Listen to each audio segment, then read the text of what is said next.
નમસ્કાર વિદ્યાર્થી મિત્રો, આજે આપણે ગુજરાતી વિષયની અંદર ધોરણ 12માં મહાત્માના માણસ જે આપણો 13મો પાઠ છે, જેના લેખક છે ધીરુબહેન પટેલ. આ પાઠનો સાહિત્ય પ્રકાર છે એ નવલિકા છે. અહીંયા જે વાત કરી છે મહાત્માના માણસ. મહાત્મા એટલે આપણને સૌને ખબર છે કે આપણે મહાત્મા કોને કહીએ છીએ? મહાત્મા, મહાન એવો આત્મા. તો આપણે કોઈને એવું મહાત્માનું બિરુદ આપેલું છે. તો એવા મહાત્માના માણસ એટલે મહાત્માનો અર્થ અહીંયા કરીએ છીએ ગાંધીજી. તો ગાંધીજીનો માણસ અહિંસાની જે વાત છે, ગાંધીજીની જે વાત છે તે સ્વતંત્રતા વિશેની જે વાતો છે, સ્વતંત્ર વીરોની જે વાતો છે એ અહીંયા સમગ્ર પાઠની અંદર કરવામાં આવી છે. ધીરુબેન પટેલ જે છે તેનો આપણે પહેલાં તો સામાન્ય પરિચય કેળવશું. ધીરુબેન પટેલનો જન્મ 29/5/1926 થયો હતો. તેમની ટૂંકી વાર્તાઓ, નવલકથાઓ અને એકાંકી ક્ષેત્રે ખૂબ મોટું પ્રદાન કરેલું છે. તેઓ ટૂંકી વાર્તાઓ લખતા હતા, નવલકથાઓ લખે છે, નવલિકાઓ પણ લખે છે. એકાંકી એટલે કે એક પાત્રીય નાટકો અથવા નાટકની રચનાઓ પણ તેઓ કરે છે. ધીરુબેન ગોરધનભાઈ પટેલનો જન્મ છે એ વડોદરામાં થયો હતો. તેમણે અધૂરો કોર, એક લહર, વિષમ કથા અને જાવલ એ તેમની ટૂંકી વાર્તાઓના સંગ્રહો છે. આ તેમને ટૂંકી વાર્તાઓ લખી છે. ત્યાર પછી તેમને વડવાના, શિમળાના ફૂલ, વાવંટોળ, વમન, કાદંબરીની માં, સંજય બીજની નવલકથાઓની પણ રચનાઓ કરી છે. ત્યાર પછી તેમને વાંસનો અંકુર, આંધળી ગલી, આગંતુક, અનુસંધાન, એક ભલો માણસ આ તેમની લઘુ નવલકથાઓ, લઘુ કહેતા નાની નાની તેમની નવલકથાઓ છે. ત્યાર પછી તેમને દુઃખ પરદુઃખ ભંજનમ પેસ્તંજ, પરદુઃખ બીજાના દુઃખને સમજી શકે. ગગનના લગન એ તેમના હાસ્યરસના પુસ્તકો છે. તેમાંથી આપણને હાસ્ય પ્રાપ્ત થાય છે. પહેલું ઇનામ, પંખીનો માળો અને વિનાશને કંઠે એ તેમના નાટ્ય સંગ્રહ છે. મનનો માંડેલો, માયા પુરુષ એ તેમના રેડિયો નાટકો છે. ધીરુબેન ભવની ભવાઈ જે ગુજરાતી ફિલ્મ છે એ ભવની ભવાઈ ફિલ્મની પટકથાનું લેખન પણ એમને આ કરેલું છે. ભવની ભવાઈ જે ફિલ્મ છે એની જે આખી વાર્તા લખવાનું કામ એ ધીરુબેને કરેલું છે. નમણી નાગરવેલ એમનો એકાંકી સંગ્રહ છે. બતકનું બચ્ચું, અંડેરી ગંડેરી, ટિપરીન ટેન તેમજ મિત્રાના જોડકણા એ તેમના બાળ સાહિત્યના પુસ્તકો છે. તો સાહિત્યની અંદર આવી અનેક રચનાઓ ધીરુબેને કરી છે. સાહિત્યની અંદર તેમની આ રચનાઓના કારણે રણજીતરામ સુવર્ણચંદ્રક, અકાદમીનો સાહિત્ય ગૌરવ પુરસ્કાર તેમજ સાહિત્ય અકાદમી દિલ્હીનો એવોર્ડ તેમને પ્રાપ્ત થયો છે. તેમને સન્માન આપવામાં આવ્યું છે, તેમને પ્રોત્સાહન આપવામાં આવ્યું છે કે તેઓ સાહિત્ય ક્ષેત્રે સારું કાર્ય કરી રહ્યા છે. હવે આ આખા પાઠની જે વાત છે એ શું વાત છે? તો કે છે કે ગાંધીના માણસો સત્યાગ્રહીઓ જેલમાં જતા હતા. ગાંધીના સમયની અંદર ભારતની જે સ્વતંત્રતા છે એ સ્વતંત્રતા વખતે, ચળવળ વખતે સ્વાતંત્ર્ય વીરોને જેલમાં કેવી પરેશાની ભોગવવી પડતી હતી તેની વાત આપણને આ પાઠમાંથી જાણવા મળે છે કે જ્યારે સ્વતંત્ર વીરો કોઈ ચળવળની અંદર કે કોઈ આંદોલનની અંદર જ્યારે આવા સ્વતંત્ર વીરો જ્યારે ભાગ લે ત્યારે એમને જેલ ભોગવવી પડતી હતી, સજાઓ ભોગવવી પડતી હતી. તો એ સમયે એમને કેવી પરેશાની થતી હતી, કેવા હેરાનગતિ કરવામાં આવતી હતી તે વાત આપણે આ પાઠમાંથી સમજી શકીએ છીએ. આ પાઠની અંદર સ્વાતંત્ર્ય વીરોમાંના એક એવા મણિભાઈ છે. મણિભાઈ એ મુખ્ય નવલિકાનું પાત્ર છે. તો આ મણિભાઈ છે એ મણિભાઈએ પોતાનો અભ્યાસ જે છે એ અભ્યાસ કે છે ખૂબ ઓછો કરેલો હતો અને એ અભ્યાસ અધૂરો છોડી દઈ એ પોતે આ ચળવળની અંદર જોડાય છે અને એ ચળવળ દરમિયાન એમને સજા થાય છે જેલની અને એમને જેલ જીવન ભોગવવું પડે છે.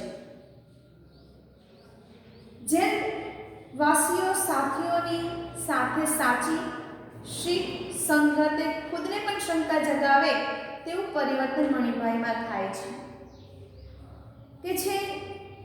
કે જ્યારે મણિભાઈ પોતાનો અભ્યાસ છોડી દે, એ ચળવળમાં જોડાય છે અને જેલ જીવન જ્યારે ભોગવે છે, જેલનું જીવન ગાળતા મણિભાઈના મનની અંદર એક શબ્દ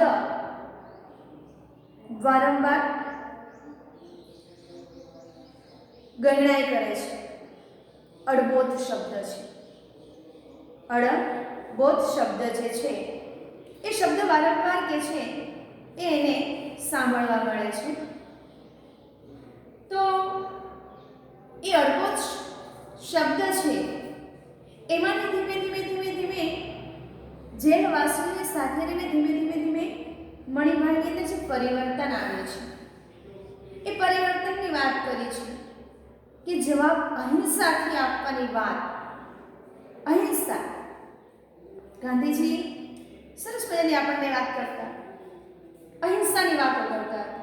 તો એ અહિંસાથી આપવાની વાત તેના ગળે ઝટ ઉતરતી નહોતી. મણિભાઈ એ ખૂબ ગુસ્સાવાળા હતા, તડનું ફળ કરી નાખવાવાળા. આપણે એમ ગાંધીજી એમ કે કોઈ આપણે એક ગાલે લાફો મારે બીજો ધરવું. ગાંધીજીની જગ્યાએ આપણે હોય તો શું કરીએ? આપણને કોઈ એક મારે તો અમે બે મારી દઈએ. તો અહીંયા જે વાત છે એ મણિભાઈ ને અડબોધ શબ્દ બુદ્ધિ વગરનો એ એનાથી સહન થતું નથી. પણ આ વ્યક્તિ પણ જેલવાસીઓ સાથે રહીને ઓછું ભણેલો હોવા છતાં એનામાં પણ ધીમે શું થાય છે? પરિવર્તન થાય છે.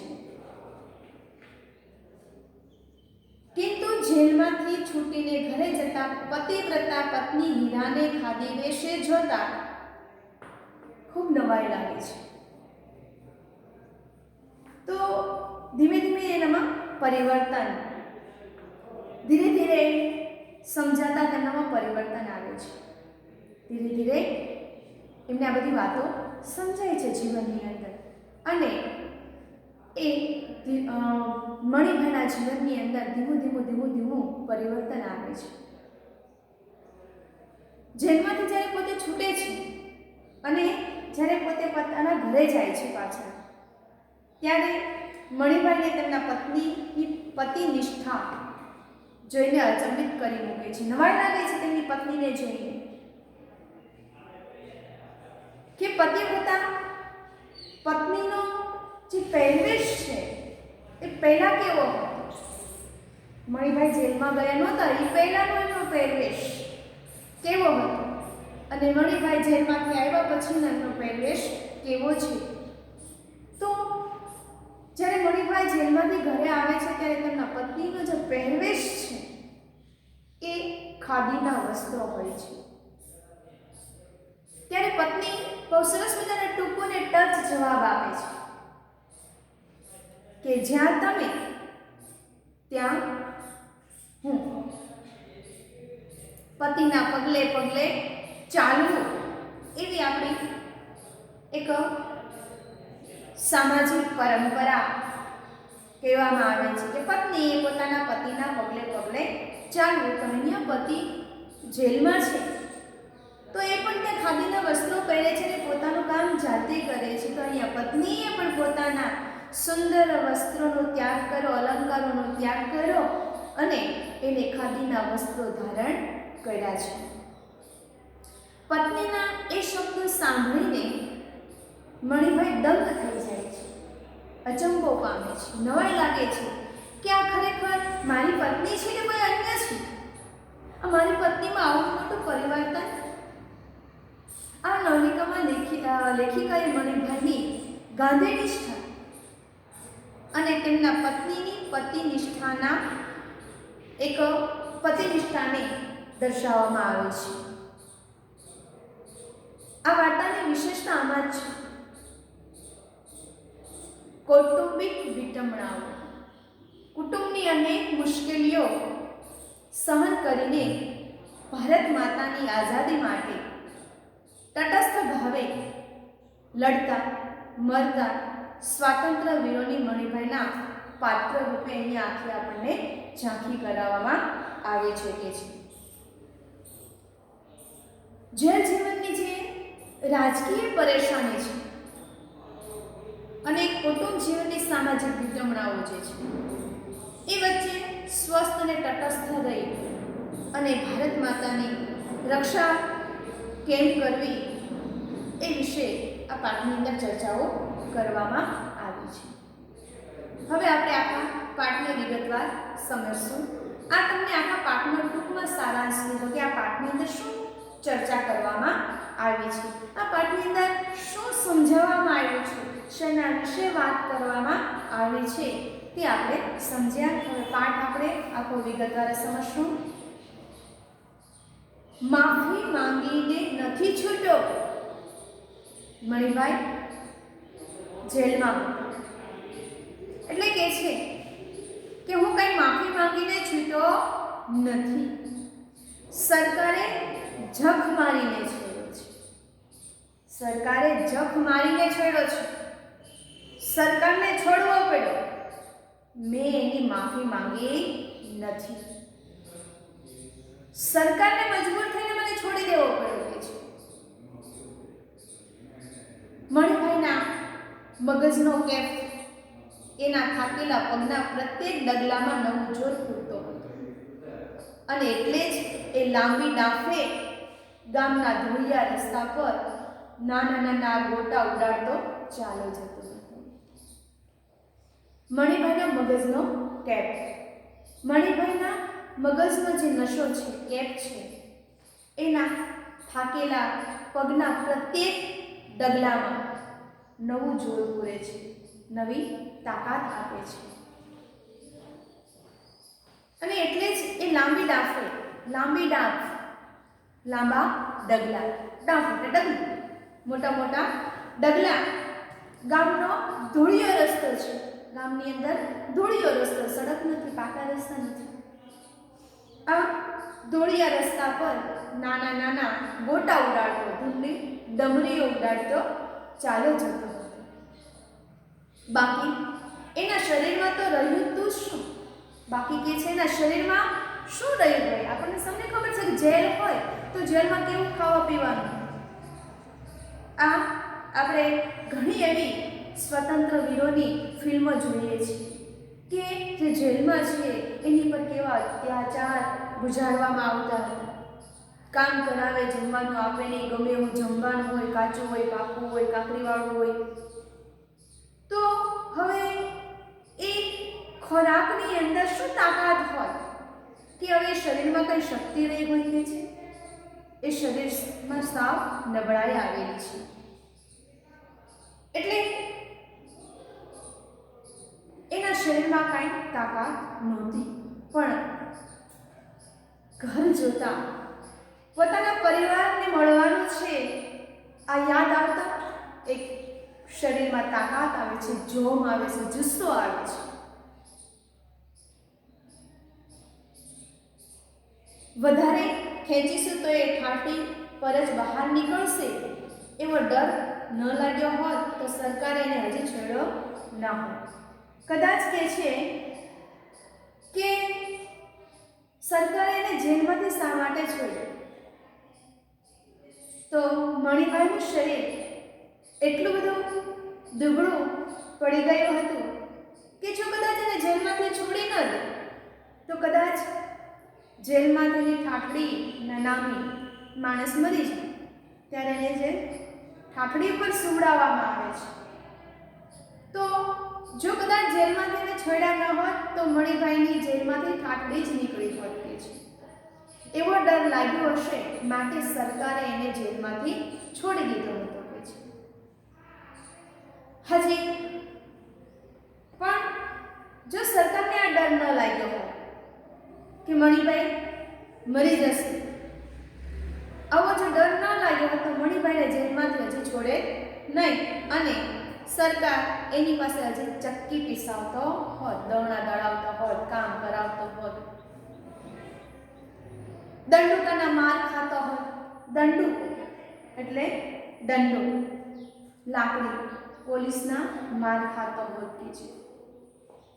કાકરીવાળા રોટલા તરછોડીને ઊભો થઈ જતો હોત અને એ બદલની નવી નવી શિક્ષા સહેતો હોત. કદાચ જો જેલમાં હોત તો તે કાકરીવાળા રોટલા ખાતો હોત અને એ કાકરીવાળા રોટલા જો એને તરછોડી દીધા હોત અને એ જો જમતા જમતા ઊભો થઈ ગયો હોત તો વળી પાછી એને કંઈક નવી સજા મળે. પણ એ બધાનું એને મને કંઈ નહોતું. એને કંઈ પડી જ નહોતી. એનાથી નહોતી સહેવાતી ગાળ. મણિભાઈથી ગાળો સહન થતી નહોતી. નાનપણથી જ એને એવી તાસીર હતી કે કોઈનો તોછડો બોલ સાંભળતા જ લોહી ઉપડી ઉઠતું હતું. નાનપણથી જ એ એવા હતા કે છે તાસીર એટલે સ્વભાવ. એમનો એવો સ્વભાવ હતો કે કોઈને તોછડા નામે, તોછડું એટલે વિવેકહીન, વિવેક વગરનું, માન ના તેવું કોઈને તોછડા નામથી બોલાવે તો એને ગમતું નહીં. એનું લોહી ઉપડી ઉઠતું એટલે કે એને લોહી ઉપડી ઉઠતું. એ રૂઢિપ્રયોગ છે. ખૂબ ગુસ્સો આવતો હતો કે છે એને. તો એને કોઈ તોછડા નામે બોલાવે એ જરાય ગમે નહીં. એમાં ને એમાં માસ્તરના માથામાં સ્લેટ મારીને નિશાળ છોડી દીધી. ગુસ્સામાં ને ગુસ્સામાં નિશાળે એમના સાહેબજી હતા, એમના સાહેબના માથામાં સ્લેટ મારી. સ્લેટ પાટી, બાળકોને લખવા માટે જે પથ્થરની પાટી હોય છે એ પાટી છે એમની શિક્ષકને મારી દીધી. એમાં ને એમાં ત્રિભુવન વાણિયાની નોકરી છોડી દીધેલી. તાસીર એના સ્વભાવના કારણે એમને ત્રિભુવન વાણિયા જે હતા તેમને ત્યાં નોકરી કરતા હતા તો તે પણ એમને છોડી દીધી. જીગરજાન ભેરુને મોયેથી પણ ગાળ ન સાંભળનારા મણિભાઈ. જીગરજાન, જીગર જાન, પ્રાણથી એ પ્યારો. જીવ કરતા એ પણ વહાલો એવો જેનો મિત્ર પણ છે એને ગાળ દે ને તો પણ એનાથી સહન થતી નહોતી કે છે. અને એને જેલમાં 2% વોર્ડરો ઘડીએને વારે ધમકાવતો. પોલીસ એને વારંવાર જેલમાં ધમકાવે તો એનાથી સહન થતું. જો મિત્રને સહન ન કરી શકે તો આવા પોલીસ સિપાહીઓનું તો એ કઈ રીતે સહન કરી શકે?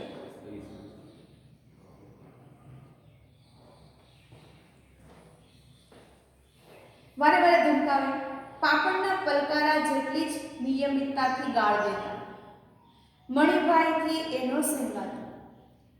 જંગલી ઘોડાનું ટોળું ધરતી ધમરોળતું દોડતું આવતું હોય એવો એક પ્રચંડ આવેગ એના મનમાં જાગતો અને એનું શરીર કાબૂમાં ન રહેતું.